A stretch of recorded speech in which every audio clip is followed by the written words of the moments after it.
Voyage il racontait. Oh et du bateau, les voyageurs de la mer, à Rabarbarbachana leur voyage ils racontaient. Cette vague qui a coulé, qui a noyé le navire, sur sa crête a scintillé, on l'a vu, on peut le dire. Comme la flamme d'un feu blanc, le navire a coulé vraiment. Comme la flamme d'un feu blanc, le navire a coulé vraiment.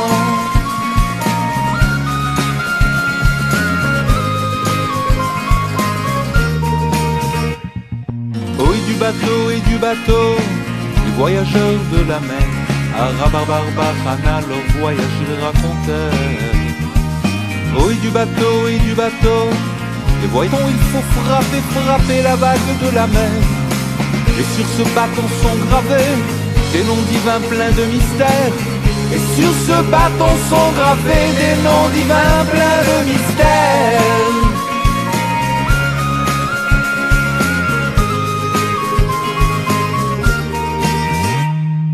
Oh et du bateau, les conquérants de la mer, et Rabarbarbachana dévoilez-nous ce mystère. Oh et du bateau, les conquérants de la mer, et Rabarbarbachana dévoilez-nous ce mystère. Je suis venu dans un rêve au Tzadik Rabbi Nachman, demander qu'il vous révèle dans son Likutei Moharan tous les mystères de la mer, et mes énigmes s'expliquèrent. Tous les mystères de la mer et mes énigmes s'expliquèrent. La vague bien sûr c'est le Satan, et le bateau c'est notre odeur. Le feu blanc c'est un menteur, un ange tricheur et profane. Pour tromper l'homme il se déguise en innocence et en candeur. Il attire la buse et le grise et il veut couler son honneur.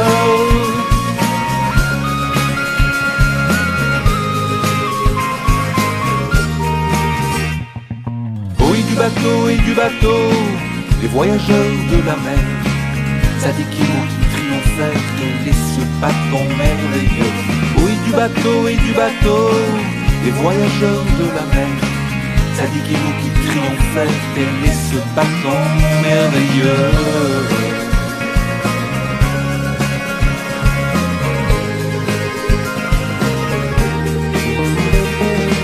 Ce bâton bien sûr c'est la Torah, qu'on apprend de toutes ses forces, dont chaque mot est un mystère grâce auquel on dominera.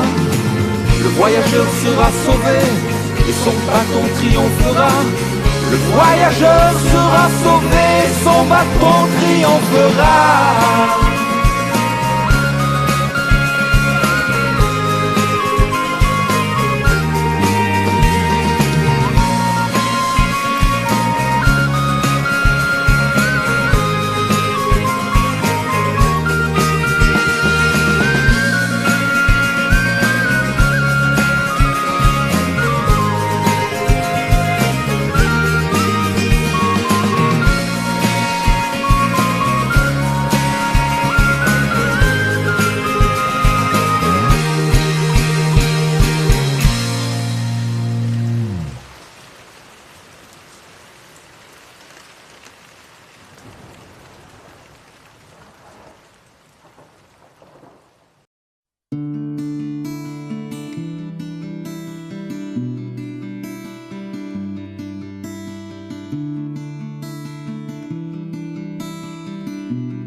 Mon peuple élu a tant erré qu'il n'a pas encore retrouvé le temps perdu à naviguer de flots furieux en ville fermée.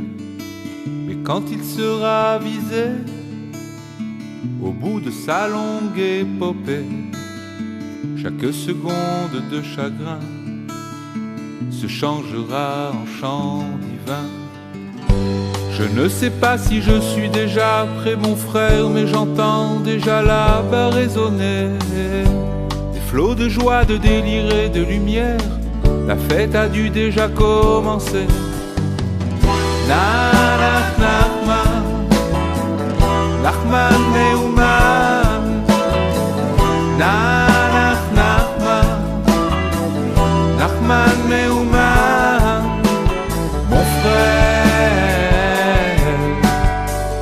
mon frère, mon frère.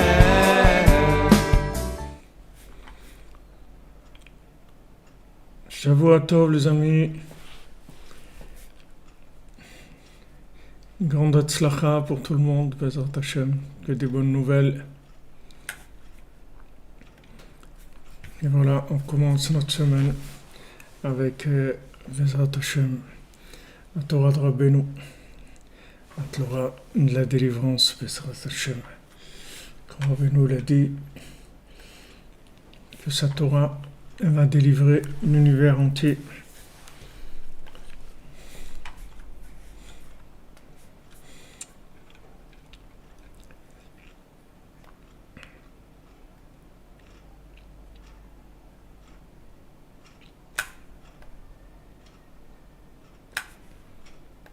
Voilà. On y est dans ta chaîne. Alors, une grande hatzlacha, une grande réussite pour tout le monde. Une super semaine avec toutes les délivrances pour toute l'humanité, pour tout le monde, tous ceux qui ont besoin de quelque chose. Tous ceux qui ont un manque, que ce soit la santé ou la parnassa, ou le mariage, ou les enfants, ou le shalom bayit, ou la joie de vivre, ou la confiance en soi. Et au-dessus de tout, la émouna dans le tzaddik, puisque tout dépend de ça. Tout dépend de ça. Plus on a la émouna dans le tzaddik, plus il peut agir sur nous. La émouna, c'est comme ça qu'on accrédite le tzaddik, comme c'est écrit pour Avraham Avinu, Ve'amin Bashem, ve'arshevu le tzedaka. Et Avraham Avinu, il a eu la émouna dans Hachem, et ça lui a été considéré comme la tzedaka. C'est-à-dire quand on a confiance, on accrédite l'autre, on accrédite le tzaddik, on lui permet d'agir. Et s'il y avait eu la émouna dans Moshe Rabbeinu, alors Moshe Rabbeinu, il aurait pu finir le tikkun, la réparation du monde, mais il n'a pas pu, puisqu'il est arrivé à la 50e porte dans la Malchut, mais pas dans la Bina. La 50e porte de la Bina, c'est Rabbeinu qui est arrivé, puisque Rabbeinu c'est Moachnoun, c'est la 50e porte de la Bina, qui répare tout, il n'y a personne qui sera exclu, tout le monde sera réparé, c'est pour ça qu'on attend d'ailleurs, parce que si maintenant on n'était pas sûr que tout le monde allait revenir vers Hachem, alors Hachem il aurait déjà amené le Mashiach, il aurait terminé.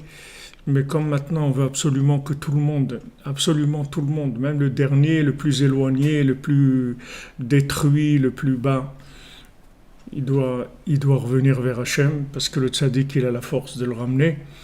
Donc voilà, on est là pour que tout le monde puisse revenir.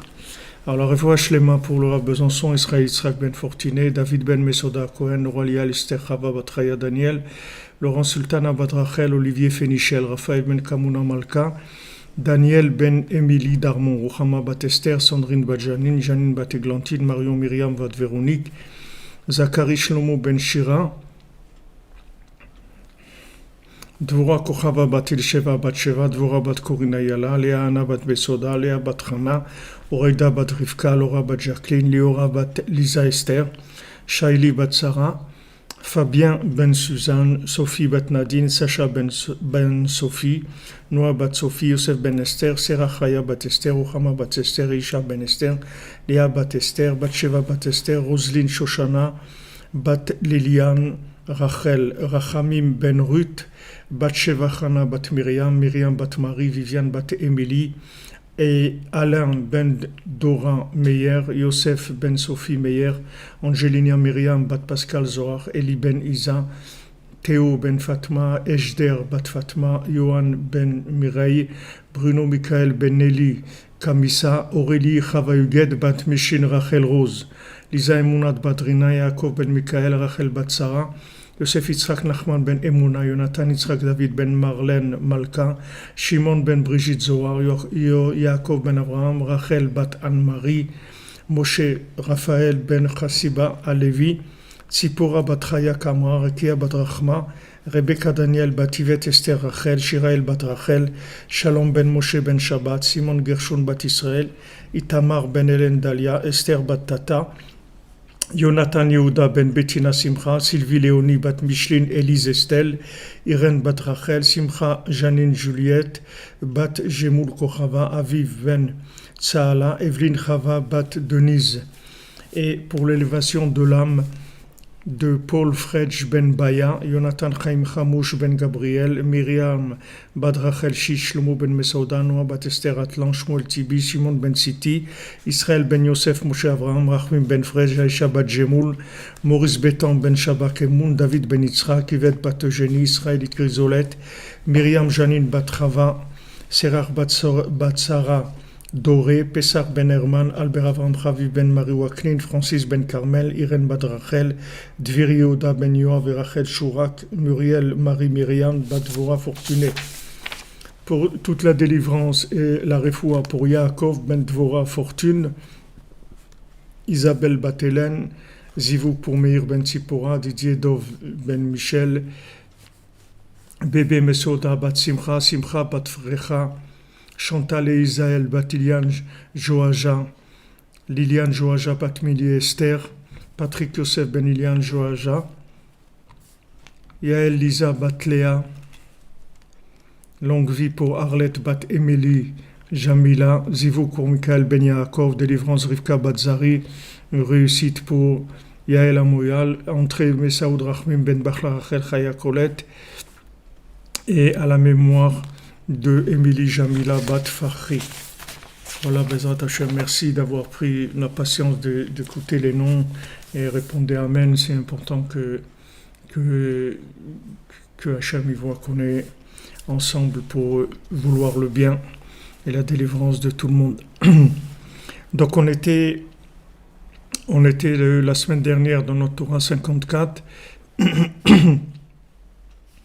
et on a vu la consolation de la lune par le fait que Hachem lui a dit à la lune, tu sais, du moment où toi, ce qui t'intéresse, c'est tout ce qui est éternel dans le monde, donc tu n'as pas à te faire de soucis, même si pour l'instant, tu vois que le binaire, la logique, vient faire de l'ombre, mais sache que c'est momentané et que de toute façon, à la fin, tu vas gagner. Refoua Shlema pour Juliette, Fanny, Sarah, Batnenet, Ren, Sultana. Pardon.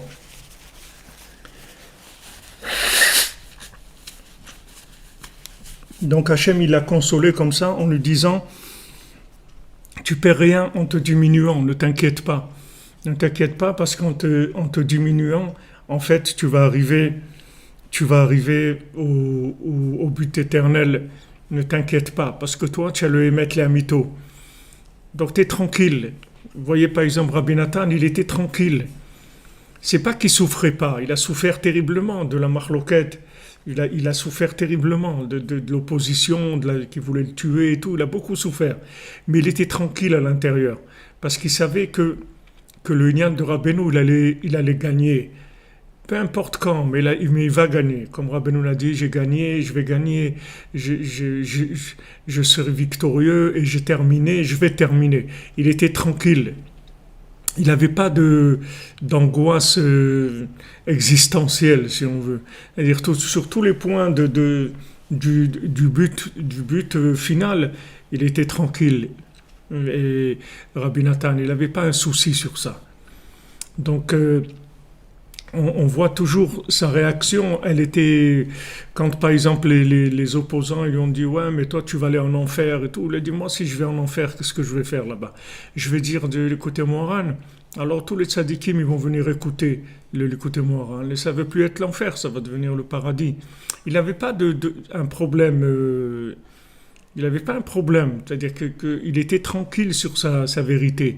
Bien que maintenant, le côté obscur de la lune, il lui faisait beaucoup de mal, puisqu'il était persécuté, il était pauvre, il était tout le temps dans des problèmes et des soucis. Il est tout le temps en train de chercher l'argent pour construire la synagogue d'Ouman, pour les livres, pour tout. Il était tout le temps dans des soucis, comment faire ça, et en plus persécuté là où il allait. Il a fait de la prison, ses écrits ils ont failli disparaître complètement. Il y a les 2/3 de ses écrits qui ont disparu. Il y a eu beaucoup de problèmes. Mais ces problèmes-là, ils n'ont pas empêché le petit feu de brûler jusqu'à que Mashiach vienne. L'illustration qu'il y a derrière, c'est un cadeau de notre cher ami. Comment j'ai un peu la tête. Notre ami, comment il s'appelle? Celui qui dessine. Emmanuel, ouais. Emmanuel Halimi. D'accord, les amis, il faut savoir que le petit feu, il va brûler jusqu'à ce que Mashiach vienne. C'est pas qu'il va rester un petit feu, il va devenir un très grand feu, un brasier mondial. Mais il sait se faire petit quand le contexte ne s'y prête pas. Il sait se faire petit, il n'y a pas de problème. Pour ça, chaque pas qu'on fait pour Rabbeinu, chaque fois qu'on met une brique dans le Mishkan, chaque fois qu'il y a un livre qui se diffuse, c'est de l'éternité, c'est pas du tout la même chose. Quand Esav, il vous dit, voilà, ce livre, il a été tiré à 10 millions d'exemplaires. Ok, mais c'est de la paille, son livre. Tandis que quand maintenant il y a un livre de Rabbeinu qui est diffusé, vous voyez, le Keren de Rav Israël et tout, combien des millions de livres ils ont diffusé. Le Rav Besançon, il a le livre Courage, il a écrit, je ne sais pas combien de millions d'exemplaires il a été. Chaque exemplaire, c'est pas du tout comme le livre de, je sais pas, de M. Schtroumpf qui a fait 10 millions d'exemplaires sur l'avancée des fourmis dans le Pacifique. Vous comprenez? Ça n'a rien à voir. Ça n'a rien à voir du tout. C'est-à-dire, chaque livre, il arrive. Comme il m'a rencontré mon ami Israël Glassman, il m'a dit que quelqu'un, il a reçu, et quand le Rav Besançon chez Ofoua Shlema, Bémet, par le soute de tout ce qu'il a fait pour l'âme Israël, tout ce qu'il fait encore, Bémet, c'est un homme d'une grandeur que les gens ils ignorent complètement. Moi, Baruch Hashem, j'ai le mérite un petit peu de sentir, d'être proche de lui, de sentir un petit peu la grandeur de l'homme. Alors, le premier livre qu'il avait écrit, il a écrit sur la Hitbodedut. Le livre sur Hitbodedut, comment ça? Voilà, la porte du ciel. Alors ça, c'est moi qui l'ai imprimé, le premier, sur une petite machine comme ça, où j'imprimais 2 pages par 2 pages, comme ça. Et après, je l'ai relié à la main, tout ça. Alors, ce livre, il est arrivé chez quelqu'un à Nice, je ne sais pas comment, il n'était pas juif, et après il est allé chez quelqu'un, je ne me rappelle pas l'histoire, il me l'a raconté, il sera glacement, mais j'ai oublié l'histoire entièrement. Et enfin c'est arrivé, et ce livre-là, il est arrivé chez une jeune fille non juive, et cette jeune fille non juive, elle a connu à l'école, au lycée, ou je sais pas, un juif. Elle lui dit, tiens, moi j'ai un livre qui parle un peu du judaïsme et tout. Elle lui a donné ce livre, La Porte du Ciel. Et avec ça, il a fait tchouva. Avec ça, il est devenu Breslev, etc. Vous voyez, c'est pas du tout la même chose que c'est des bombes atomiques, mais elles sont comme fermées, c'est-à-dire ça se voit pas. Mais tu la mets quelque part. Le livre, il travaille. Rabbeinu lui dit rien que d'avoir un livre à lui chez soi, ça protège toute la maison. Tandis que si vous mettez le best-seller de Francisco, je sais pas quoi, ça va rien vous faire dans votre maison. Au contraire, ça vous empeste la maison. Si c'est des livres de philosophie, ça empeste la maison. Les livres de philosophie, ils empestent la maison. Et il y avait quelqu'un de Toulouse, William, je me rappelle, il était venu ici il y a longtemps, une quinzaine d'années, il était venu il n'était pas juif, il avait peut-être la quarantaine, et c'était un philosophe, mais il connaissait toute la philosophie, Mamash, il avait des livres de toute la philosophie, tout, il connaissait tout, c'était vraiment une tête en philosophie. Et il a cherché, Et quand il est tombé sur nos cours de Rabbeinu, il m'a dit, dès que j'ai écouté 1 minute, j'ai su que c'était ça. Et il est venu à Ouman pour Shabbat Hanouka, Zivug Yehoshua Yitzhak Ben Ren Sultana, Rat Hashem. Quand il est venu à Shabbat Hanouka, comment il a payé son billet? Il a vendu tous les livres de philosophie qu'il avait, et avec cet argent, il a acheté le billet pour venir à Ouman. Regardez la puissance, c'est-à-dire de Nyan de Rabbeinu. Vous croyez que, voilà, les gens, je vous l'ai dit, les gens croient, ils donnent 1 € par jour pour le Mishkal. Bon, 1 €, j'ai donné une petite pièce comme ça et tout. Bezrat Hashem, vous verrez un jour que vous avez construit des mondes, vous avez réparé des mondes avec ça. Quand vous voyez toutes les difficultés qu'il y a, tout ça, parce que ça perce la Sitra Achra. C'est une guerre à mort, c'est une guerre contre la Sitra Achra. Regardez le Rav Besançon, le pauvre, il a eu cet AVC, il peut plus parler, il peut pas écrire, il peut pas lire, alors que des gens, ils ont des AVC, je vois, au bout d'un mois, ils se remettent, ou 2 mois, lui, ça fait presque 1 an qu'il est comme ça. Il arrive, c'est très très lent la remise, parce que la Sitra Achra, elle attaque, elle sait les trésors qu'il y a là-dedans. Elle sait qu'une parole de Rabbeinu, elle sait qu'est-ce que ça veut dire. Elle voit l'effet, tu comprends?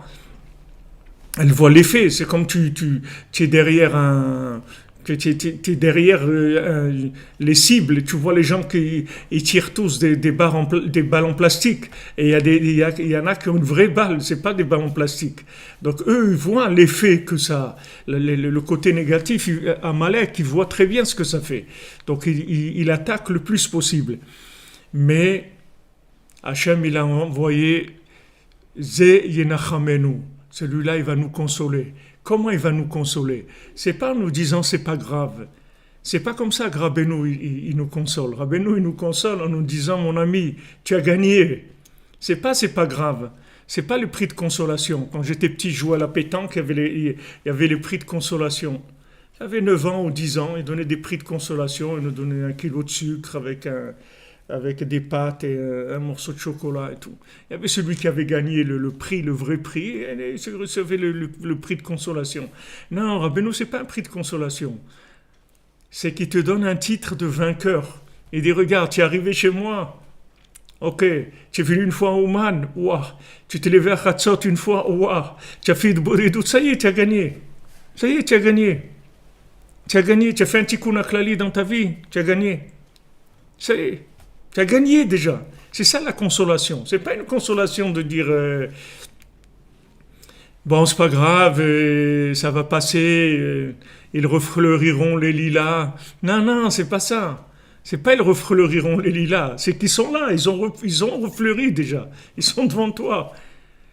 Seulement, tu es pris dans l'imagination que le Yetzer Hara, il te fait travailler sur une époque qui était dans laquelle il n'y avait pas Rabbi Nachman. Alors il te donne des références dans l'époque où il n'y avait pas Rabbi Nachman pour délivrer l'humanité. Il n'était pas là. C'est comme quelqu'un avant Moshe Rabbeinu qui était en Égypte. Alors si tu lui fais voir cette chose-là, alors il va être découragé complètement. Il va dire voilà l'esclavage. 210 ans d'esclavage, ça fait 2 siècles qu'on est là dans l'esclavage et c'est la fin de tout, on va être détruit, on va truc et tout. Et c'est pas qu'il y a Moshe Rabbeinu qui arrive, et Moshe Rabbeinu il arrive, et il y a des miracles, et tout se chamboule, et toute la nature elle se chamboule, l'eau elle devient du sang, il y a les sauterelles, il y a ça, il y a l'ouverture de la mer Rouge. Comme disait Avraham Sternhardt, c'était c'est un arrière-petit-fils de Rabbi Nathan. C'était le fils du fils de Rabbi Nathan, Avraham Sternhardt. Il est enterré en Eretz Israël. Il était à Yerushalayim, mais après il était à Tzfat. Et c'est lui qui a organisé le minyan de Méron à Rosh Hashanah. Avraham Sternhardt, une fois, il y a un grand rave qui lui a écrit. Lui-même, c'était un très grand rave, Avraham Sternhardt. Il connaissait tous les livres de Rabbeinu par cœur. Jamais il faisait un cours avec un livre.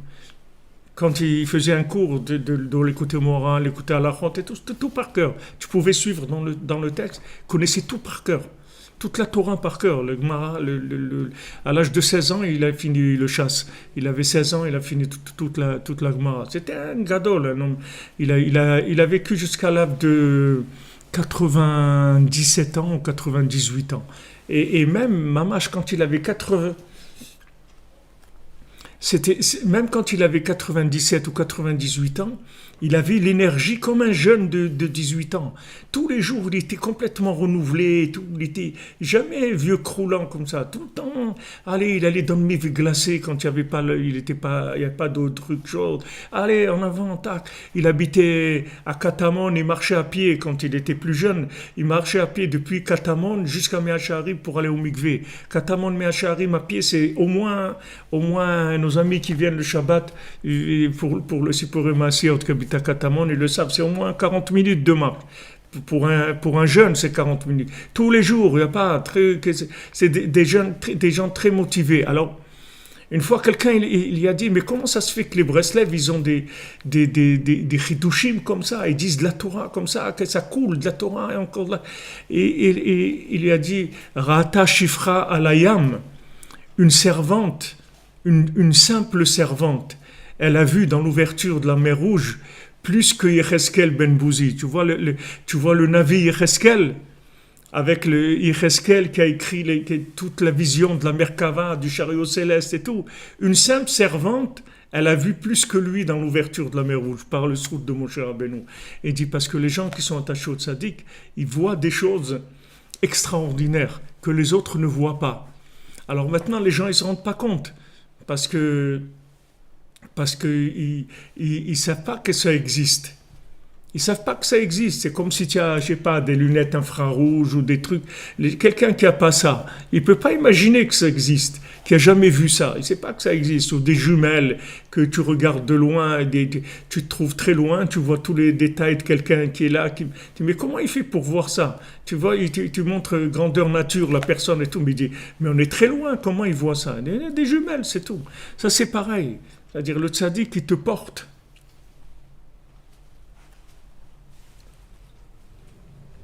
Je sais pas la réponse. Nathan Ben, comment il s'appelait son papa, Rabbi Nathan, je sais pas, je me rappelle pas. Mais vous dites Rabbi Nathan de Breslev, l'élève de Rabbi Nachman, ça suffit. Non, David Tzvi, c'est son beau-père. Il s'appelait David Tzvi, mais son père ne se souvient pas. Vous comprenez que la grandeur de l'homme, elle vient de son attachement au tzaddik. Point barre, c'est tout. Comme dit mon ami Dov, Shlomo Dov, Ben Zala Cohen. Point barre, c'est tout. C'est ça la grandeur de quelqu'un. Combien il est proche du tzaddik, c'est tout. Plus tu vas te rapprocher, plus tu vas être optimisé, tu vas être boosté, tu vas monter au maximum des énergies qui est en toi. Tu vas arriver à des choses extraordinaires. Plus tu montes, plus tu te rapproches, plus tu montes. Donc il lui a dit, voilà, une servante, elle a vu à l'ouverture de la mer Rouge plus que le prophète Yecheskel. Et pourtant c'était une servante. Alors les gens ils s'étonnent, ils disent, waouh, des trucs, ce Breslev, comment il connaît plein de choses, il ne connaît rien du tout, il est connecté, c'est tout, voilà, il est connecté.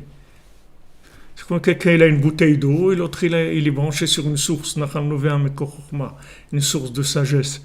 Alors il a sa bouteille, il boit une petite gorgée tous les jours. Et l'autre il a un tuyau qui arrive. De la source et ça coule sans arrêt. Et elle est fraîche l'eau, c'est pas de l'eau qui est dans une bouteille en plastique depuis des mois et des années et des siècles. C'est de l'eau fraîche, tout le temps fraîche, nouvelle, renouvelée complètement. Alors les gens ils savent pas ce que c'est dommage, c'est pour ça qu'il faut prier pour l'humanité, que tout le monde ait le souhait de connaître Rabbi Nachman. Que tout le monde, parce que c'est de ça que dépend la Géoula. Déjà la Géoula pratique, personnelle, de s'en sortir personnellement. Arriver à s'en sortir personnellement déjà. Et après tout le monde va se rapprocher du tzaddik, Bezat Hashem.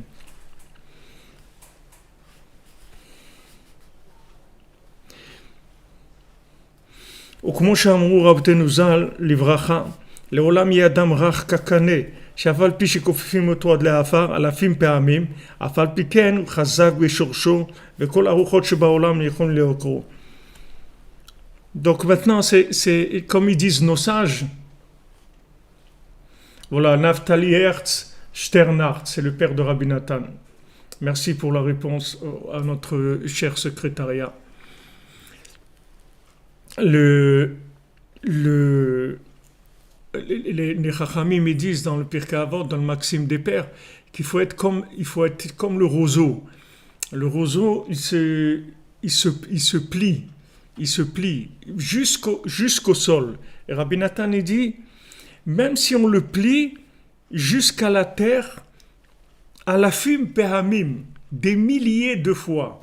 C'est-à-dire, tu vois, le roseau, on le prend, on le plie, on lui met la tête dans la boue, comme ça, des milliers de fois, on le plie. Des milliers de fois.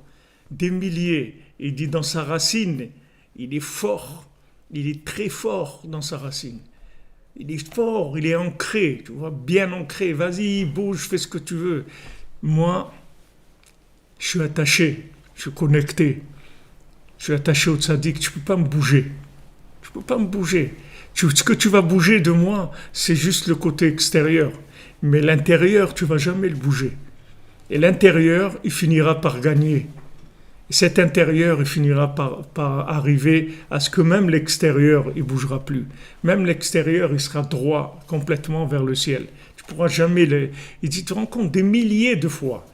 Donc comment il faut être patient, comment il faut persévérer, comment il faut être besimcha. Rav Ramban Nachman il dit c'est sûr que d'après nos actions et tout, on n'est pas beau à voir, comme il dit Shlomo Ameler, je suis obscur de mes actions, j'ai plein d'actions qui sont pas bien. Mais je suis belle. C'est-à-dire ces actions-là, ces mauvaises actions, elles ne peuvent pas enlever ma beauté. Elles ne peuvent pas enlever ma beauté. Merci Valérie Divozniak pour votre enseignement. Je comprends. Maintenant, quelqu'un il va voir un roseau, il est plié, il a la tête dans la terre. Alors il va lui dire, mais qu'est-ce que tu vois rien toi, regarde, ta tête elle est dans la terre. Et il va le voir comme ça des milliers de fois. Il va passer et le voir des milliers de fois. Et il va voir qu'il a la tête tout le temps dans la terre. Mais la racine, elle ne bouge pas. Donc c'est ce qu'il a dit à la lune. Il a dit, pourquoi tu t'inquiètes? Pourquoi tu t'angoisses? Ne t'angoisse pas, tu as gagné déjà. Tu as déjà gagné. Sois patiente, tu vas voir que ta lumière elle va être plus grande que la lumière du soleil. Sois patiente. Sois patiente. Maintenant, on va commencer le travail de recyclage. Parce que quand on descend, on met la tête dans la boue, à chaque fois qu'on remonte, on ressort les vers de terre et les trucs, tout ce qu'il y avait là-bas. On les ressort. Pourquoi tu as été dans la boue? C'est parce que là-bas, il y a des vers de terre, il y a des rampants là-bas. Des gens qui sont complètement découragés et qui ne savent même pas que ça existe, le bonheur. Ça existe même pas. Ils ne savent même pas que ça existe le tzaddik, que ça existe une énergie comme ça. Ils ne savent rien. Ils rampent, ils sont par terre complètement. Comme quelqu'un qui sait même pas, il sait même pas qu'un homme il marche, il est là en train de ramper, il sait pas qu'un homme il peut tenir debout. Regarde un petit bébé, il rampe. Si ce bébé là, tu lui montres pas qu'un être humain il peut marcher sur deux pieds, il va jamais essayer. Il va ramper toute sa vie comme ça, il va croire que c'est comme ça qu'il est comme ça. Surtout s'il vit avec des serpents, au milieu des serpents, il va se dire mais qu'est-ce que j'ai de plus qu'eux, moi aussi je suis comme eux. Donc ça c'est ce qu'il fait à Amalek, c'est-à-dire il te fait croire que comme tu vis avec des serpents, alors toi aussi tu es un rampant. Jusqu'à qu'il y ait un roseau qui se plie et qui vient te toucher là-bas et qui te dit moi aussi je suis un dindon, moi aussi je suis un ver. Ah bon, je savais pas et tout, mais pourtant tu as l'air d'avoir de la verdure. Allez, les verts, tu as l'air vert, toi, mais pas un vert, tu as les couleurs vertes comme ça. Truc, il dit non, moi je suis comme toi et tout. Alors viens, on parle et alors qu'est-ce qui se passe? Et tu sais que il y a des choses qui se passent en haut. Il dit où en haut? Il dit ça existe en haut. Ben bon, ça existe. Mais comment tu sais ça? Parce que des fois, je vais en haut. Ah bon, tu peux m'emmener quand tu vas une fois? Il dit, bon, je vais voir. La prochaine fois que je viens te chercher. Alors il vient et la fois d'après, il le monte. Et il le monte et il voit, waouh, ça existe le ciel, ça existe des choses merveilleuses, de la musique, des choses extraordinaires. Voilà, il sort. Et après encore, il plonge, il sort encore un autre, et encore, et encore. Et c'est ce qu'il a dit à la Lune. Pourquoi tu te diminues? Tu te diminues pour permettre aux rampants des gens qui sont dans l'obscurité de sortir. Parce que si tu reflètes la lumière du soleil, comme tu l'as dit toi-même, il n'y a plus de libre arbitre. Donc qu'est-ce qui va arriver? C'est que les élites du monde, c'est tout. Mais Hachem, il n'a pas créé le monde pour des élites. Hachem, il veut que tout le monde tout le monde, il n'y a pas que des Israélites, il n'y a pas que des Israélites. Il y a tout le monde qui peut arriver. Il n'y a pas que Israélites. Tout le monde peut arriver. Et tout le monde doit arriver. Et le tzaddik, il va prouver ça. Il va montrer ça au monde. Il va montrer que tout le monde peut se connecter à Hachem. Tous les êtres humains, les animaux, les plantes, les pierres, le minéral, tout va se connecter à Hachem. Tout est connectable. Alors ça prend du temps, parce que la parole du tzaddik, elle n'est pas diffusée, c'est tout. Et parce que les gens qui le connaissent, ils ne font pas ce qu'il leur dit de faire. Rabbi Nachman, il a dit, j'ai pitié de deux sortes de gens, ceux qui ne me connaissent pas, et ceux qui me connaissent et qui ne font pas ce que je dis. Et Rabbi Nachman, il dit, le deuxième, c'est pire que le premier. Parce que le premier, il ne sait pas. Alors il a, comme on dit, il a le bénéfice du doute, puisqu'il ne sait pas. Mais le deuxième, il sait. Pourquoi il ne fait pas? Pourquoi tu ne fais pas? Regarde comment il t'a sorti. Regarde d'où il t'a sorti, le tzaddik. Tu crois comment tu es sorti? Tu crois que tu es sorti avec ton intelligence, avec ta sensibilité, tes trucs? Tu es sorti parce qu'il est venu te chercher, c'est tout. Alors il te dit, voilà, moi je te délivre, je te fais sortir. Mais à une condition, c'est que tu fais ça. Tu fais le Bodedut, tu fais Ratzot, tu viens au Mana Oshana. Et voilà, je te dis, voilà, tu étudies la halakha, tu fais ce que je te dis de faire. Alors Rabbeinu dit, voilà, c'est celui qui me connaît, qui ne fait pas ce que je dis, c'est pire que celui qui ne me connaît pas. Donc la lune, et ça vient du découragement, que la personne, elle croit qu'elle regarde son côté négatif. Elle croit que le tzaddik, il a rapproché, mais il n'a pas vu son côté négatif ou quelque chose comme ça. Mais le tzaddik qui te connaît, depuis Adam Arishon, le tzaddik qui sait exactement qui tu es, avec une connaissance, comme il dit Rabbi Nathan, qu'il n'y a personne qui te connaît comme lui te connaît. Il te connaît parfaitement, beaucoup plus que toi, parce que toi tu as oublié déjà juste la réincarnation d'avant, déjà tu ne sais même pas ce que c'est. Lui, il connaît toutes tes réincarnations, tout ce que tu as passé, il te connaît exactement. Donc lui, quand il te dit quelque chose, tu peux être tranquille. Tu peux être tranquille, c'est en connaissance de cause, il connaît exactement le patient, il sait exactement de quoi il a besoin. Donc enlève tes idées à toi, tes idées surtout qui te découragent, qui t'empêchent de faire ce que tu as à faire, et mets-toi au travail, fais ce que tu as à faire, c'est tout. Comme Shkata va donner nous morenu Rabbeinu Zal, al pasuk, il dit l'Hachem la asoti mele, il dit l'Hachem la asoti manu. Comme Rabbeinu il a dit que de la même manière que Hachem il a fait des grandeurs avec eux, il va faire des grandeurs avec nous. Shafilu tomot haolam yavinu le'atid. Même les nations, toutes les nations, elles vont comprendre Shekol gdulatam mishaltam aita hakol gdulatenu mishaltenu, que toute leur grandeur et tout leur pouvoir, il venait en fait du tzaddik, d'Hachem, du tzaddik et du Ham Israël, qui transmettait cette énergie-là. Tout ce qu'ils ont eu, ça venait de ça. Même Esav, il va comprendre que toute sa grandeur, elle vient de Yaakov.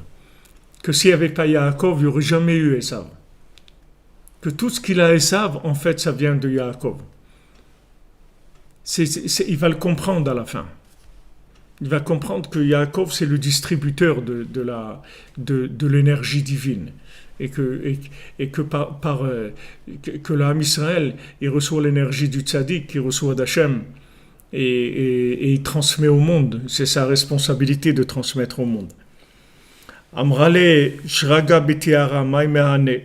Alors la lune, elle a dit à Hachem, shraga betiara, une torche dans la lumière. Maimehane, à quoi elle sert? Qu'est-ce qu'elle apporte? Tu as amené une torche en plein jour, à quoi elle sert? כי בעולם הזה שנמשל להם ליום והצלחתם גדולה כל כך ונראה לרוב כאילו הם לבד מהירים מושלים ומנצחים. Parce que dans ce monde-là, tu as l'impression que Esav, il n'y a que lui qui gagne. Il a la puissance. Voilà, c'est Trump qui dit à truc qu'est-ce qu'il faut faire et Macron il dit à Merkel qui dit ce qu'il faut faire là-bas et tout. Tu as l'impression que c'est eux qui dirigent le monde.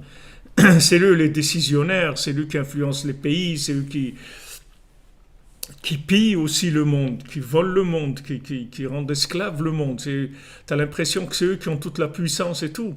Ben sache, tu te trompes. Eux, ils n'ont rien du tout. Ça ne vient pas d'eux. Ça ne vient pas d'eux du tout.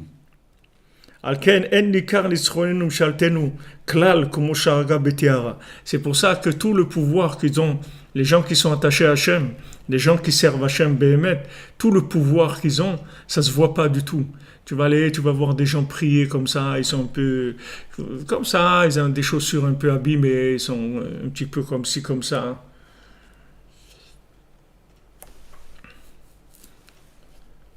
C'est Hachem qui a nommé Yaakov Israël. T'as l'impression que ces gens-là, bah, ils sont comme ça, tu les vois, ils ont l'air un peu comme ça, pas. Et tu vois des beaux mecs comme ça en smoking, des super trucs classe, et milliardaires avec une puissance, des maisons, des trucs. Tu crois que c'est toute la puissance dans la technologie, dans les trucs, dans tout. Eh ben, tu te trompes, ça vient pas de là. Comment on sert Hachem avec son cœur?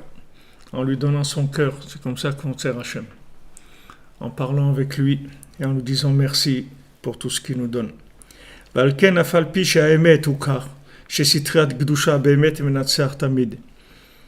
Et bien que maintenant la vérité, c'est que le côté de la sainteté, c'est toujours lui qui gagne.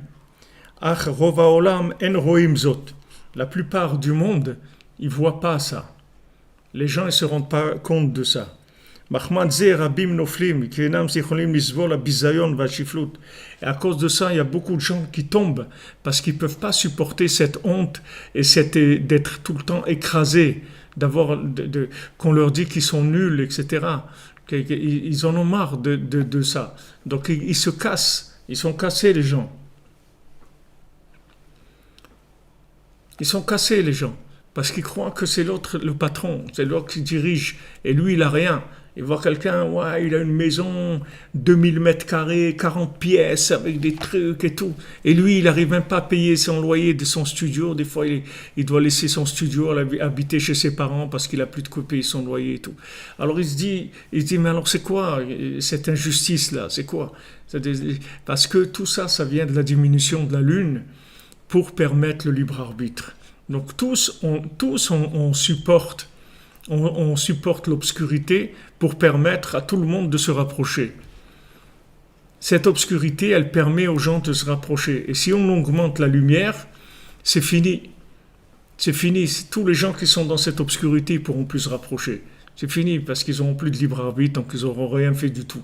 Donc le maintien de l'obscurité, et particulièrement à la fin maintenant, où il y a une gabroute, il y a une attaque de l'obscurité très très fort, mais de l'autre côté, celui qui se connecte, il voit une lumière extraordinaire. Donc c'est toujours équilibré. Hachem, il ne nous laisse jamais complètement dans l'obscurité. Hachem, il nous donne toujours, dès qu'on cherche un petit peu, il nous ouvre pour nous calmer, pour nous montrer qu'il est avec nous et qu'il nous aime et que ce qu'on fait, ça lui fait plaisir et qu'il est content de notre travail, etc. Parce Vénéré Keilo Menatseach Chas v'Shalom.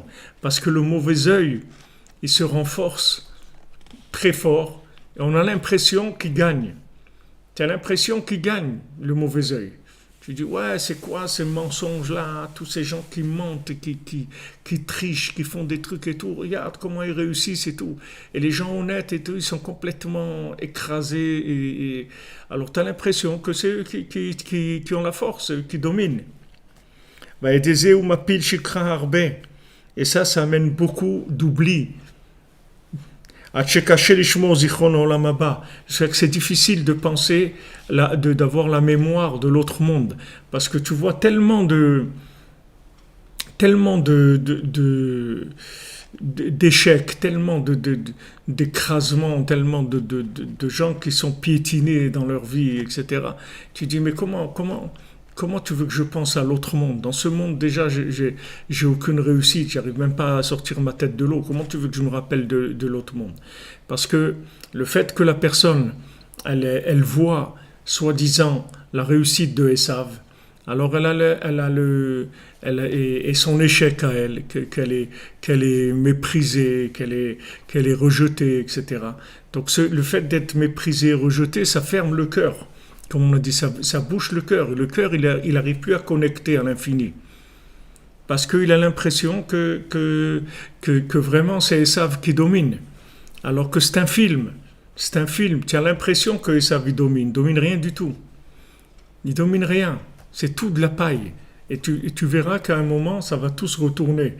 Mais pour l'instant, c'est comme ça que ça doit être pour laisser le libre arbitre. Mais tout ce que tu vois en toi comme problème, en fait, même dans tes problèmes personnels de comportement,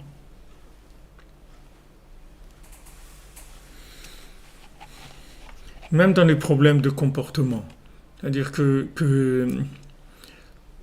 tu vois que tu as qu'on me demande comment on fait pour voir le bien chez l'autre, voir le bien chez nous, chez l'autre, et chez nos proches, nos enfants, notre famille, notre conjoint, etc. Le problème, c'est que le mauvais œil, il te fait dévaluer le bien. C'est-à-dire tu n'as pas la valeur du bien. Imagine-toi un pays où il y a des choses qui valent rien, et que dans un autre pays, ça vaut énormément. Mais dans ce pays, ça vaut rien du tout. Donc il n'y a personne qui achète ça, il n'y a personne qui est intéressé par ça. Parce que les gens, pour eux, c'est rien du tout, cette chose-là. Comme il y avait une fois en Israël, un petit enfant, il achetait un billet de loterie. Et il a gagné. Alors le marchand de loterie, il lui a dit, tiens, donne-moi ton billet, je vais t'en donner 2. Le petit, il a dit, non, moi je veux mon billet, je veux pas 2. Il dit, mais regarde, 2 c'est plus, écoute, je t'en donne 10. Le petit, il a dit, non, je veux mon billet. Et après, il lui a dit, tu sais quoi, je vais t'acheter un beau jouet extraordinaire et tout. Et le petit, il dit, non, je veux mon billet. Il a commencé à pleurer, il a commencé à crier, et ça a alerté les gens et tout. Et après, ils l'ont arrêté, le bonhomme. Parce qu'en fait, c'était un billet gagnant. Au lieu de lui donner l'argent, lui, il voulait le prendre pour lui. Mais nous, c'est la même chose. C'est-à-dire que le Yetzer Hara, la société, la télévision, tout ça, elle dénigre les véritables valeurs. Vous voyez ? Elle dénigre. Non seulement elle dénigre, mais elle fait l'éloge du mensonge. Elle fait l'éloge de l'homosexualité, l'éloge de l'adultère, l'éloge de l'argent, l'éloge de trucs. Voilà, ça c'est des gens, ils sont capables, regarde ce qu'ils ont fait. Ils font l'éloge de la réussite en carton, la réussite en paille, et ils méprisent complètement les véritables valeurs, les valeurs familiales, l'honnêteté, la sincérité, de respecter sa parole, de faire attention au respect de l'autre, etc. Toutes les valeurs fondamentales, la société, elle essaye de les casser. Pourquoi ? Comme ça, après, elle te vend des faux billets, elle te vend des trucs faux. Parce qu'une fois qu'elle t'a fait descendre dans ta tête, que dans ta tête, tu valorises plus ça, tu dis, bon, qu'est-ce qu'il y a Bon, qu'est-ce qu'il y a d'être marié, d'avoir des enfants et tout. Comme j'ai vu une dame, elle a dit, je regrette d'avoir eu des enfants dans ma vie. Une vieille dame, elle a 75 ans, 80 ans. Elle a fait une interview, elle a dit, je regrette d'avoir eu des enfants. Regardez où quelqu'un, on peut l'amener, que le bien, que la seule chose qu'elle a fait de bien dans sa vie, elle le regrette. Tellement le Sahara, il nous fait montrer le côté négatif. Il faut, si vous voulez voir le bien chez vous, chez les autres, si vous voulez être heureux, si vous voulez avoir de la simra, il faut que vous étudiez des choses qui donnent de la valeur au bien. Il faut prendre conscience de la valeur du bien, que le bien, il est éternel et que le mal, il est passager. Et même si vous faites des choses qui ne sont pas bien, il ne faut pas vous laisser vous laisser influencer. Pourquoi Hachem il met sur notre route des gens qui nous éloignent de lui? Parce que Hachem il met sur notre route des gens qui sont des épreuves pour nous et pour eux. Si maintenant vous avez affaire à quelqu'un qui est loin, alors soit c'est parce que vous pouvez le rapprocher, soit c'est parce que vous allez grandir. C'est comme si vous faites un match de boxe. Si vous gagnez, alors vous êtes monté, vous avez plus de... Alors quand quelqu'un vient pour vous influencer négativement, il faut lutter. Et maintenant, pourquoi cette personne, elle vient? Parce qu'on va tester combien ça vaut ce que vous avez. Combien ça vaut? Nos sages ils disent dans le Talmud que le olam imkor adam kol beto vekne naalaim le raglav, que l'homme il doit vendre tout ce qu'il a pour acheter des chaussures, pour qu'il ait des chaussures à ses pieds. Et nos sages, ils disent, pas na'alaim les raglav, pas des chaussures pour ses pieds, et là man'oulim les ergelav, des cadenas pour ses habitudes. C'est-à-dire, quand il a une bonne habitude, quelque chose, il faut qu'il le protège, qu'il le garde. Vous voyez, quelqu'un, il a de l'argent et tout, il le met dans un coffre, il le garde. Quelqu'un, il a Idbo des doutes, il a Chatzot, il a Ouman Roshana, il a Tikkun Klali. Ces choses-là, il faut les mettre dans un coffre pour pas se les faire voler. Il faut les protéger.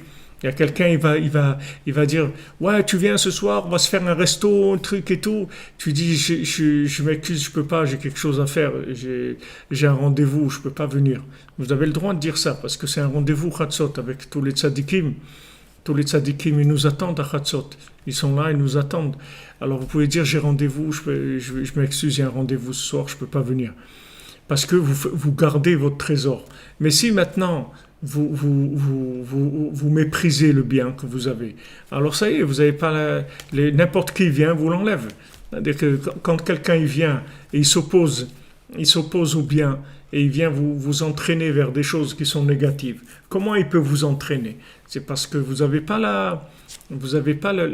connaissez pas la valeur de ce que vous avez.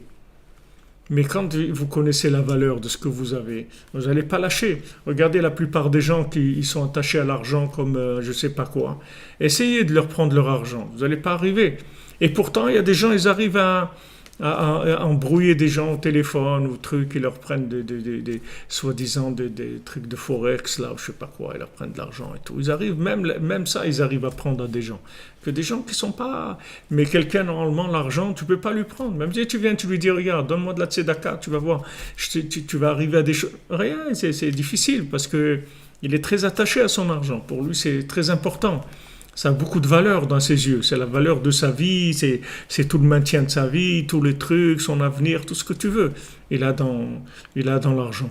J'ai vu aujourd'hui, il y a un millionnaire ou un milliardaire, je ne sais pas, en Amérique à 31 ans. Alors avant, il faisait des dons parce qu'il dit je veux donner jusqu'à la moitié de ma fortune et il faisait des dons à des associations, tout ça. Maintenant, il a dit je donne aux gens directement dans la rue.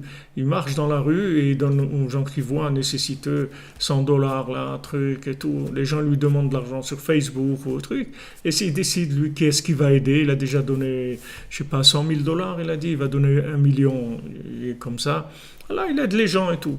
Mais c'est très rare. La plupart des gens, ils lâchent pas l'argent parce que pour eux, c'est quelque chose de très, qui a beaucoup de valeur. Et le reste, il va lâcher. Il dit bon, aujourd'hui, j'ai pas fait de beau des doutes. Bon, j'ai pas eu le temps, c'est pas grave. Mais il y a pas, c'est pas grave. Il a dit de beau des doutes du jour, c'est Ma'ala Eliona Gdola Minakol. C'est la plus grande chose qui existe de parler avec Hachem. Il n'y a pas plus de valeur que ça au monde. Oman Rosh Hashanah, il n'y a pas plus grand que ça au monde. Chatzot, il n'y a pas plus grand que ça au monde. C'est-à-dire ce que Rabbeinu te dit de faire, sache que c'est la valeur top de tout ce qu'il y a dans le monde. Il n'y a pas plus que ça. Il n'existe pas plus que ça.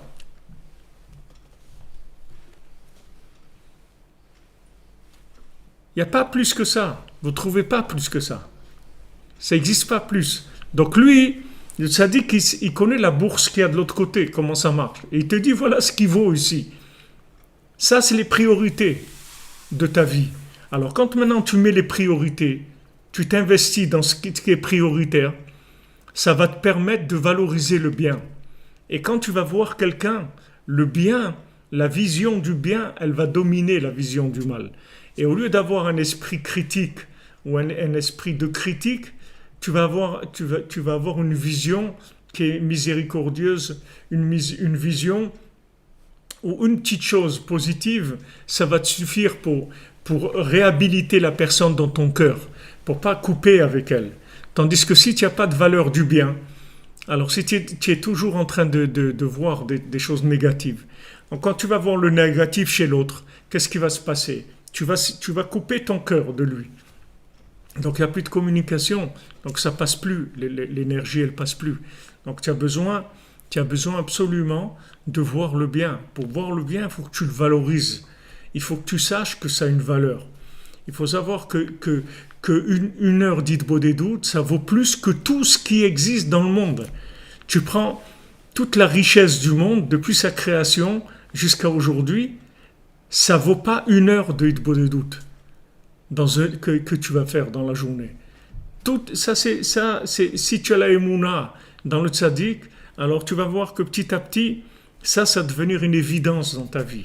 Et quand maintenant tu vas respecter les points de vitaux, c'est-à-dire les points que le tzaddik te donne, où tu dis que c'est là où il faut t'investir, c'est là-dedans qu'il faut investir, tu vas devenir riche, parce que tu vas investir là où il faut. Ça veut dire que tu vas avoir une richesse spirituelle. Cette richesse spirituelle, elle va se traduire par le bon œil.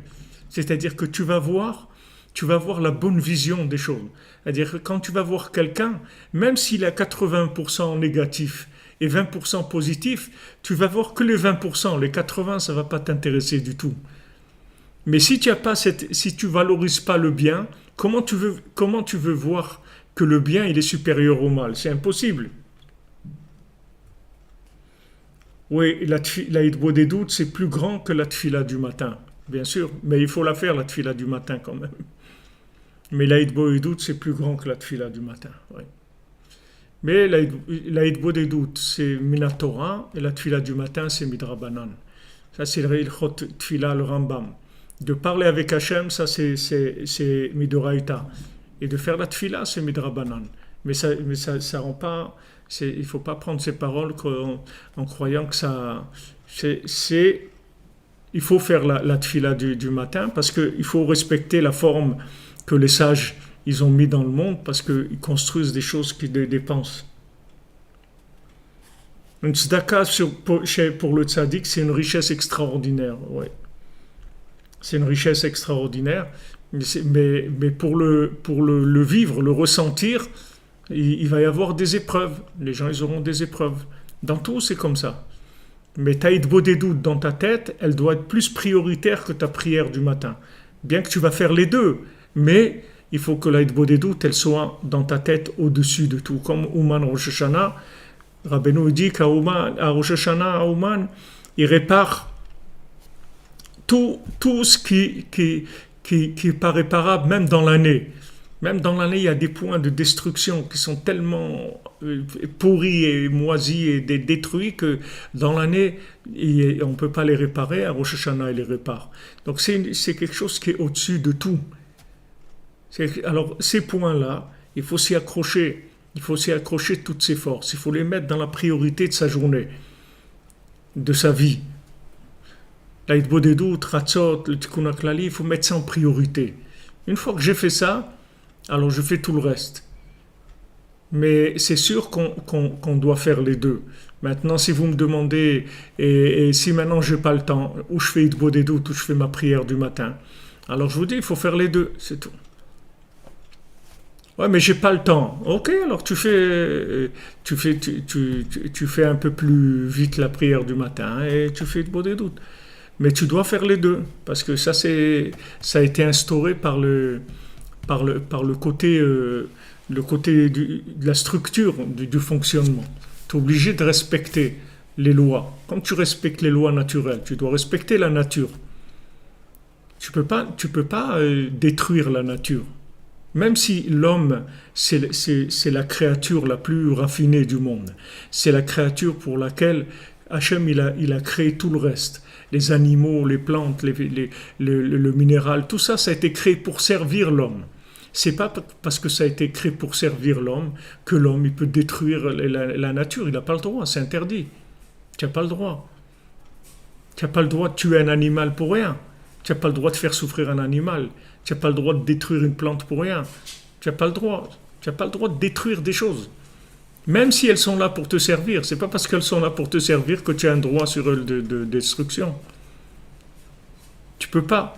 Tu as ce principe-là. C'est la même chose avec la halakha. C'est-à-dire la halakha. Rabbi nous l'a dit, il faut être choumer la halakha.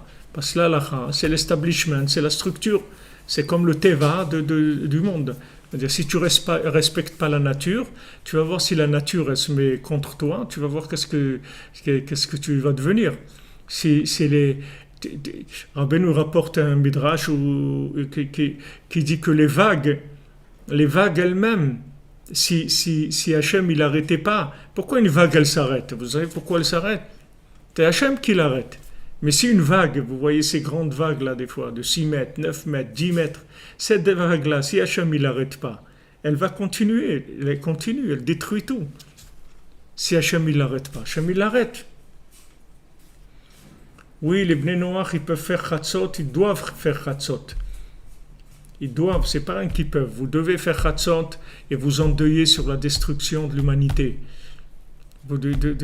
Parce que la destruction du temple, c'est la destruction de l'humanité, de destruction des valeurs humaines, la destruction de la paix dans le monde, la destruction de la santé des gens qui ont tellement dénigré le mariage aux yeux des gens que les gens ne cherchent même pas à se marier, ils avancent dans l'âge 35, 38, 40, 45, et vas-y, ça avance, ils ne cherchent même pas à se marier tellement ils ont rentré des choses contraires,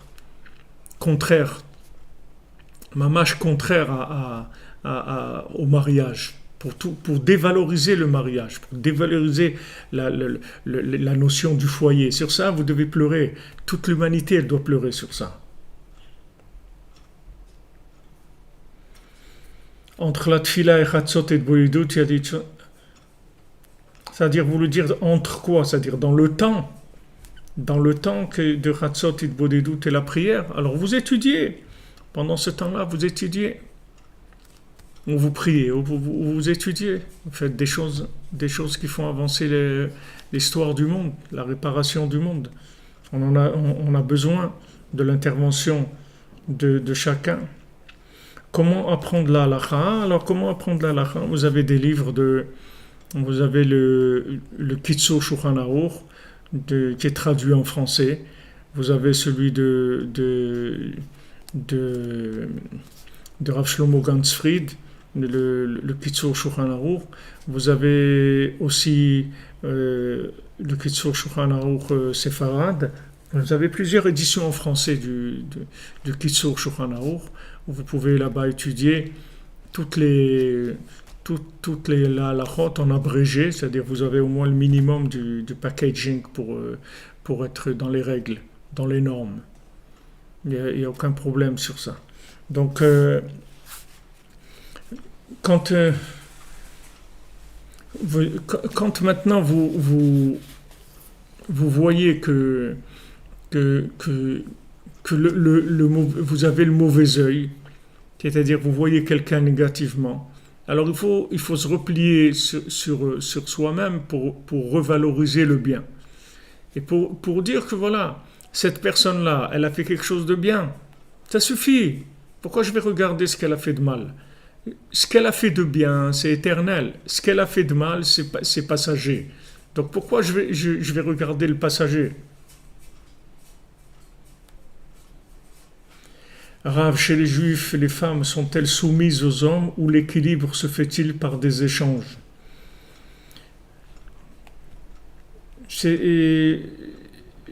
Dans le judaïsme, chacun il a sa place. Il n'y a pas de... Une femme elle a sa place et un homme il a sa place. Maintenant, soumise, ça dépend à quoi.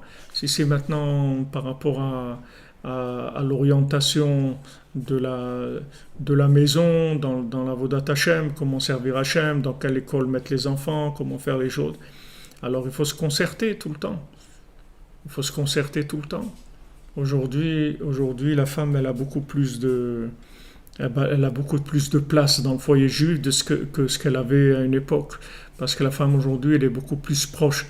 C'est-à-dire, comme la femme, elle est lunaire, plus on approche de la fin, plus elle a du pouvoir. C'est-à-dire, elle a des visions justes des choses. Parce qu'on s'approche de la fin.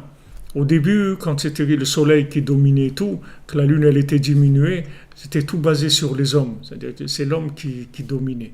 Maintenant qu'on arrive à la fin, Ishtetat et Savev Gavar, dit le Zohar, la femme, elle va entourer l'homme, c'est-à-dire c'est elle qui va l'aider à avancer, c'est elle qui va avoir l'inspiration. Et plus on s'approche de la fin, plus le féminin il aura du pouvoir. Donc c'est sûr qu'il y a une concertation permanente entre ce que l'homme il apprend et ce que la femme elle vit. Et c'est pour ça qu'on a besoin de se marier, qu'on a besoin de Shalom Bayit, pour arriver à avoir des enfants, des petits-enfants dans la Torah, comme il faut les faire grandir dans le service d'Hachem. Il y a besoin des deux. Parce que le mauvais œil, il se renforce. Il attaque très fort et on dirait que c'est lui qui va gagner tellement il attaque. D'ailleurs Rabbeinu dit c'est pour ce qu'on parlait maintenant pour les couples, les valeurs familiales et tout, il dit que c'est là où le Yetzer Hara il attaque le plus pour détruire le Shalom Bayit, pour détruire les valeurs familiales, c'est-à-dire les valeurs de la famille. Et maintenant, il arrive, Bezat Hashem, le mois de Elul, où c'est un mois où on peut beaucoup réparer le principe ce principe solaire et lunaire, qui est le Shalom Bayit. Rabbeinu l'a dit, la Torah Vav, et dans le deuxième prélec, je ne sais pas si c'est la Torah Kuf Ain Chet, 178, ou dans la deuxième partie. Rabbeinu il parle aussi de ça, de Elul, Imlo Tove Aisha, si la femme elle veut pas me suivre, etc. On a étudié, on a fait des études sur ça déjà. C'est-à-dire comme c'est Elul, Anil et Dodi Vedodili, c'est le principe du Magen David, c'est-à-dire le principe solaire et lunaire. C'est-à-dire le Magen David, c'est les deux triangles qui s'incluent l'un dans l'autre.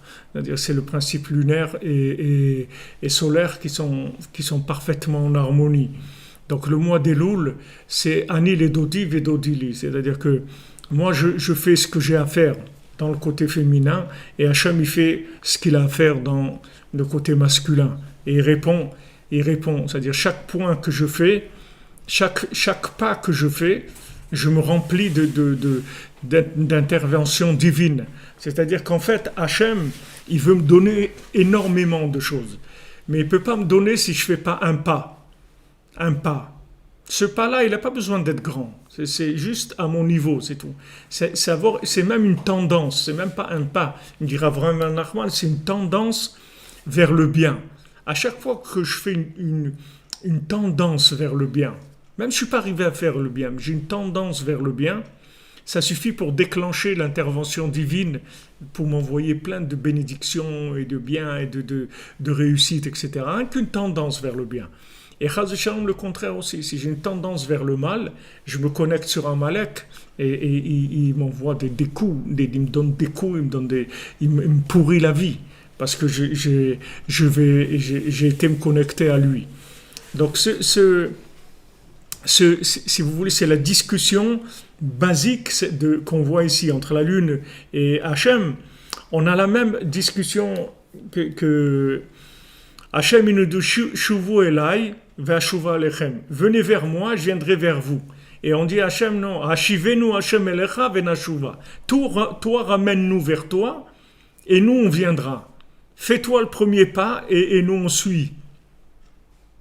Et Hachem il dit non, faites-vous le premier pas et moi je vous donne tout. Alors c'est la discussion, c'est cette même discussion qu'on voit ici. Mais Rav Ben Nachman dit que à peine une tendance, la tendance vers le bien, vous voyez, la tendance vers le bien.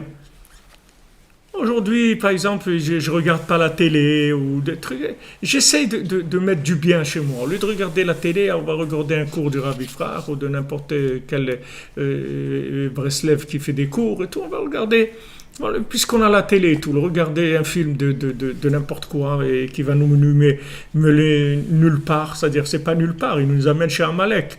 Alors on va regarder quelque chose qui va nous faire progresser, même si j'entends pas tout, si j'écoute pas tout.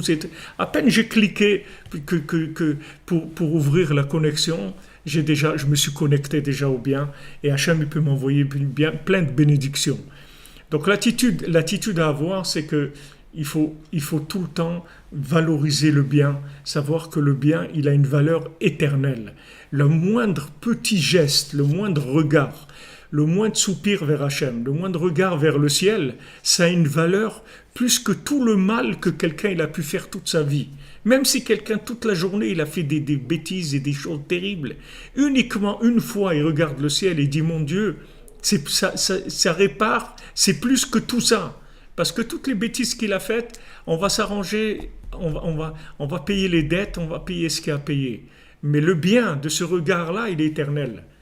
Personne ne peut te l'enlever, il ne sera jamais détruit. Donc chaque tendance vers le bien, chaque vouloir d'aller vers le bien, c'est éternel.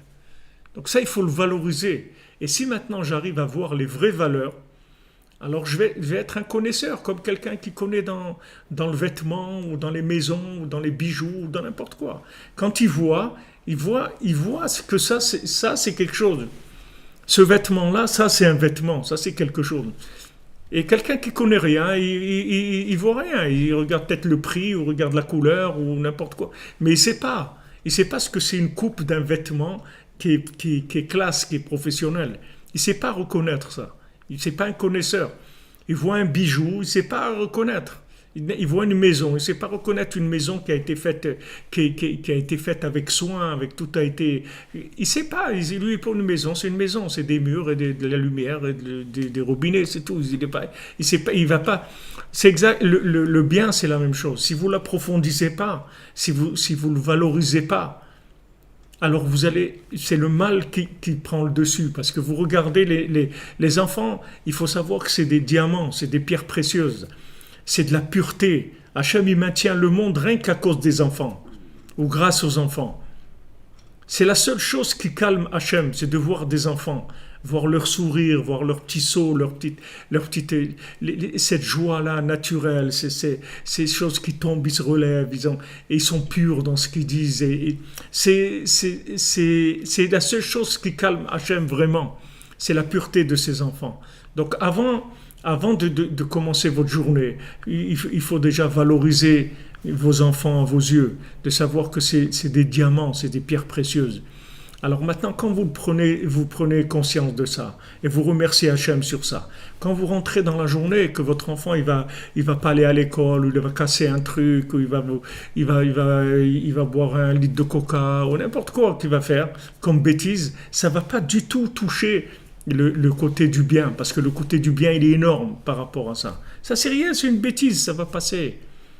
Ça va passer. Vous allez voir, il va grandir. Vous allez voir si vous avez donné confiance dans le bien qu'il y a en lui. Vous avez aimé le bien qu'il y a en lui. Vous allez faire de lui un personnage d'un niveau extraordinaire. Alors que si vous avez passé votre temps à le démonter, quand il grandit, il est démonté. Il est démonté. Lui-même, si ses parents, ils n'ont pas vu le bien en lui, comment vous voulez que lui voit le bien en lui? Comment vous voulez? Ses parents, c'est la seule référence qu'il a dans le monde véritable. S'il a eu des parents qui l'ont démonté tout le temps, il a besoin beaucoup de rahmanout, beaucoup de travail, beaucoup d'itkarvotot tzaddik, beaucoup de prier Hachem pour qu'il reprenne la confiance en lui. Les gens y croient qu'en faisant des remarques, en démontant l'enfant, c'est comme ça qu'ils vont lui donner envie d'avancer. Mais c'est pas vrai, c'est le contraire. L'enfant, il faut toujours regarder le positif, c'est tout. Mais pour avoir cette force-là, il faut que vous-même, vous fassiez les comptes d'abord. Que vous-même, vous preniez le temps de valoriser ça à vos yeux, à votre cœur. Dans votre cœur, à vos yeux, que ça, c'est la véritable valeur. Que même, une fois, j'avais un ami à moi, j'avais trouvé à la pharmacie le matin, et je lui dis alors comment ça va? Il me dit qu'est-ce que tu veux, les enfants malades, avec les grippes et trucs, voilà à quoi on passe notre temps, voilà où on en est. Je lui dis mais tu sais, pour avoir des enfants malades, il faut avoir des enfants déjà. Il y a des gens, ils auraient aimé avoir des enfants qui aient 4 ou 5 grippes par an, et ils auraient aimé avoir ces enfants. Avant de commencer à se plaindre sur les problèmes, déjà il faut être conscient de la valeur de ce que tu as. Comme quelqu'un qui a des diamants, et des fois ces diamants-là, il faut les nettoyer parce qu'ils brillent pas, etc. Il dit, ah là là, ces diamants-là, il faut les nettoyer tout le temps, etc. Mais attends, mais c'est des diamants. Tu as des diamants, mon ami. C'est vrai qu'il faut les nettoyer, mais c'est des diamants que tu as. Tu aurais pu avoir des cailloux qui valent rien du tout. Tu as des diamants. Mais si tu valorises pas le bien à tes yeux, tu peux pas le voir. Il faut que tu le valorises. Et à ce moment-là, tu rentres dans Aïn Tova, dans le bon œil. Mais la tendance, comme on dit, la tendance aujourd'hui, la tendance à la mode, c'est le mauvais œil tout le temps. C'est toujours de démonter, de critiquer, regarder la politique et tout ça, que ça. Celui-là, il a fait ça, et l'autre, il a fait ça, et l'autre, il a fait ça, et l'autre, il a fait ça, et l'autre, il a fait ça. C'est tout, c'est que démonter les gens, c'est tout. C'est que ça. Donc, ils habituent les gens à raisonner toujours en critique et en négatif. Et vous croyez que ça, c'est pour... quand quelqu'un il voit 50 millions de consommateurs, des trucs et tout, ils disent ils veulent le bien des consommateurs, donc ils regardent tous les défauts qu'il y a, les trucs et tout. Mais ils ne se rendent pas compte que c'est une mentalité qui te rentre dans la tête après. Que tu es toujours en train de voir que chaque truc c'est une arnaque, peut-être ailleurs ça coûte moins cher, peut-être qu'ailleurs ça va être mieux, peut-être qu'ailleurs ça va être ça.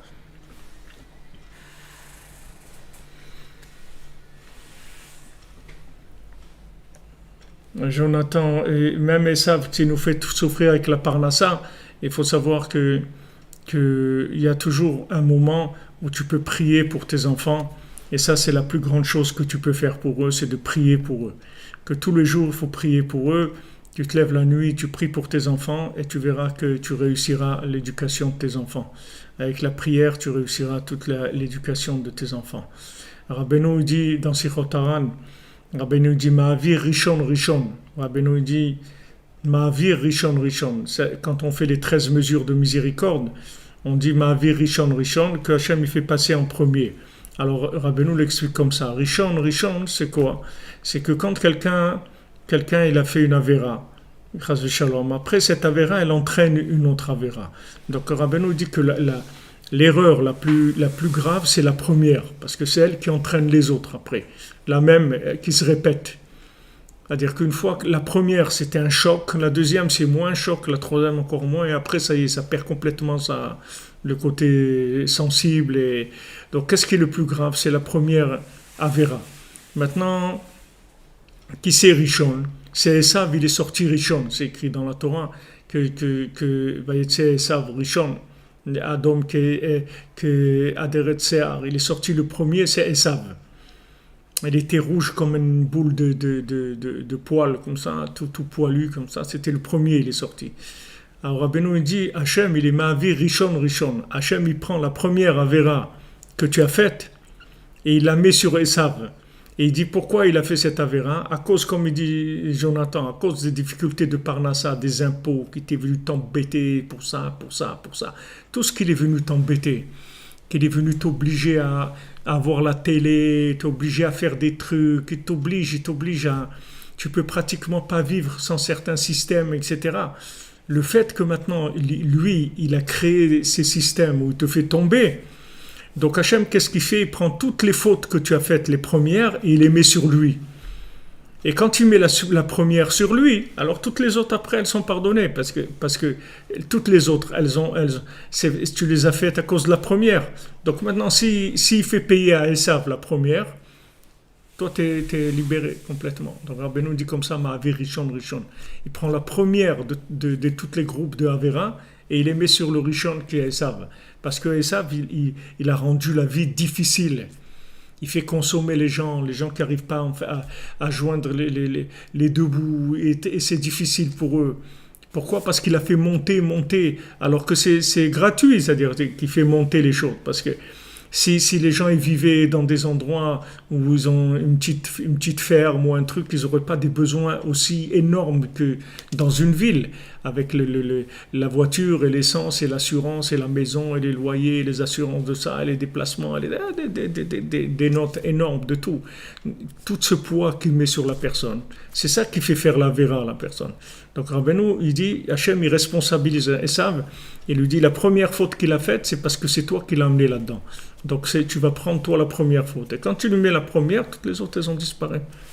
Donc voilà pour répondre à ce qu'il a dit Jonathan. Alors, Be'atzlacha les amis, une bonne semaine, que des bonnes nouvelles. Pour Hachem, on a bien commencé. On est lancé avec Rabbeinu. Ashrenu.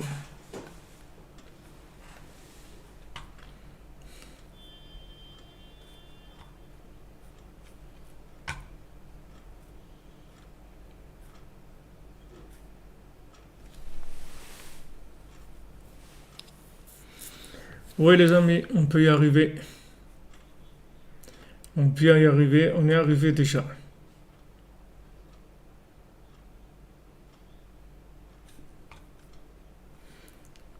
Comment, ce que je vous ai dit, comment vous faites il faut que vous valorisiez les enfants aux yeux des gens, leur montrer qu'est-ce que c'est des enfants. Les enfants, c'est la vie, la capacité de transmettre, de donner la vie et d'avoir une continuité. Quelqu'un va quitter ce monde.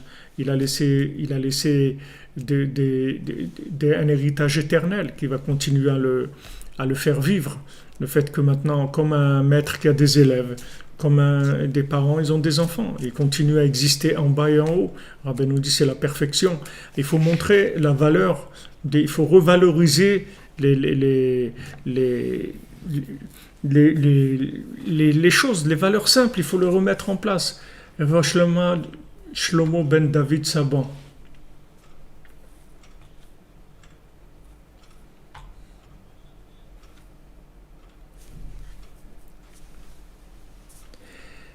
Batzlacha, que des bonnes nouvelles.